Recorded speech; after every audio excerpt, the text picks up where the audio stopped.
लोकसभा चुनाव के नतीजे आने के बाद देश में राजनीति गरमाई हुई है। महाराष्ट्र में महायुति को कम सीटें मिलने के बाद अब गठबंधन में टकराव तेज हो गया है। इस बीच खबर आ रही है कि विधानसभा चुनावों से पहले अजित पवार बीजेपी से नाता तोड़ सकते हैं। तो क्या है पूरी खबर, जानने के लिए देखिए ये रिपोर्ट। महाराष्ट्र में बड़ी सियासी उथल पुथल के आसार हैं।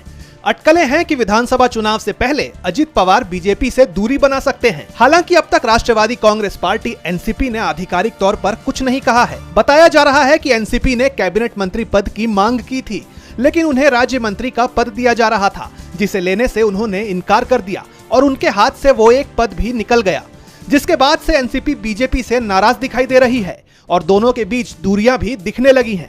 फिलहाल उन्होंने एनडीए से अलग होने का ऐलान तो नहीं किया है, लेकिन वो मोदी सरकार में शामिल भी नहीं हुए हैं। बताया जा रहा है कि कैबिनेट मंत्री पद न मिलने से नाराज अजित पवार विधानसभा चुनावों से पहले बीजेपी को बड़ा झटका देने की तैयारी में हैं। वो शरद पवार के पास वापस लौटने की तैयारी कर रहे हैं। एनसीपी के नेता महाराष्ट्र में मिली हार के पीछे बीजेपी को जिम्मेदार मान रहे हैं, तो वहीं शिंदे ने भी बीजेपी को ही हार का जिम्मेदार ठहराया है। उन्होंने कहा है कि बीजेपी के 400 पार के नारे से एनडीए को नुकसान हुआ है। बीजेपी ने हमेशा अब की बार 400 पार का नारा दिया। कहा गया कि संविधान बदल दिया जाएगा। लोगों ने इसे दिमाग में रखा और गड़बड़ हो गई। अजित पवार गुट ने भी माना कि संविधान बदलने वाली बात भारी पड़ गई। बीजेपी ने हर स्तर पर गलती की, जिसका नुकसान सहयोगी दलों को उठाना पड़ा। साफ है कि बीजेपी के सहयोगी दल ये मान रहे हैं कि बीजेपी के चलते ही उनकी हार हुई है और ऐसे में महाराष्ट्र में अजित गुट ही नहीं बल्कि पूरा शिंदे गुट भी बीजेपी से दूरी साध सकता है।